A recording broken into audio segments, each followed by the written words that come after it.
It's time again for another installment of The Basics, and on today's show I'm going back into the Star Trek CCG for the express purpose of talking about normal cards versus virtual cards. And I'm strongly opinionated about this, and I will explain.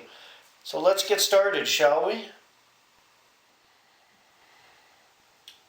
First off, before I go too far into this episode, let me just say that a lot of people are not going to agree with this episode. I would also like to add that I am not going to name drop or give a cheap pop to the group that is currently responsible for the development of the Star Trek CCG. Everyone knows I'm not a fan of theirs, and I'm not going to mention them by name or give them exposure on this show. Now that that's out of the way, let me start by saying anyone that knows me or has watched The Basics from the beginning knows that I've collected and played the Star Trek CCG since 1994 when it all started. All of my cards are physical, or as I call them, normal cards, and not virtual. Most of the people I play with, and to this day, have all normal cards. There are a couple people in my circles that do use a small bunch of virtual cards that they've printed to supplement their decks. But one of my first problems with virtual cards is that a lot of the virtual cards put out by a certain group are many versions and rehashes of cards that are already existing in the Decipher run of the game. Add to the fact that while there are some interesting cards that add new dimensions to the game, there's just a lot of repeats that really stagnate the game and kind of make a lot of the original cards redundant to the point where why would you have the normal cards if you're just going to start playing with virtual cards that do the same thing and don't really offer anything.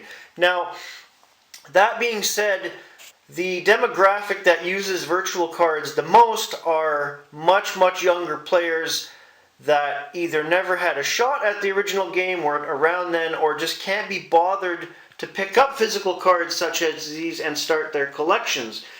While older Decipher cards are expensive per se, you can still get them eBay, Amazon places. You can get great deals. You can go to swap meets. They're starting to come back to life now that the pandemic's winding down. So there are many ways to get normal cards. The biggest issue I have with virtual cards, and you'll see from my Decipher era cards that they're printed professionally, they look great. I've put them all in sleeves over the years to protect them. Most of my cards are near mint. The issue is the fact that, yes, you can print out the cards yourself, but unless you have a lot of spare common Decipher cards to stick these new virtual cards to, where do you put them? Or do you print out the reverse side of the card, so that on cardstock, and then stick the virtual cards to that cardstock and hope for the best? You are using quite a bit of ink to make these cards, and a couple of my friends that do print the odd virtual card have said that the main detractor is the amount of ink you have to go through, the amount of paper you have to go through, and the fact that you have to cut these cards out of the sheets when they come out, crop them, and stick them to either the cardstock or if you have any common cards from your Decipher era, and then put them in sleeves again. 3 to 4 times the work just to have virtual cards in your set. And the fact that the quality of the sets that come out in the virtual expansions are just not there. And you can contest that if you want, but I'm not convinced. I've gone through every expansion in the virtual sense on that website for that group I will not mention, and I've never been overly impressed with the variants in cards, the new types of cards, what they do, what they are, etc., etc. I'm sorry, but the normal cards are still the way to go even all these years later. Technology or no technology, virtual or not virtual, I'm just not convinced to this day. And for me to even get into the virtual cards in a small way, even if I wanted to, I would have to purchase a printer, purchase a lot of ink for said printer, and purchase cardstock and a lot of paper. Why would I go to all that expenditure? It's going to cost me more than if I went on eBay and picked up specific lots of Decipher era cards that will come in much, much cheaper even with shipping attached. Right?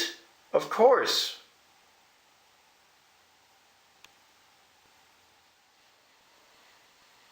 Now, not everyone's going to agree with that assessment. I expect debate. I want to see some comments below this video to get everyone's opinion on it. But fact is fact. It's going to cost a lot more to do virtual cards than it would with the physical cards. And if you are like me and have been playing for many, many years, you don't need the virtual cards. The card pool in the Decipher run is so vast, it's enough to keep us busy. It still keeps me busy to this day. I'm still building new decks all the time and playing with friends and doing virtual trade sessions over Skype or Facebook Messenger or whatnot, mainly because we're just starting to get back to in-person things. That's all for today. Have a great day, everybody.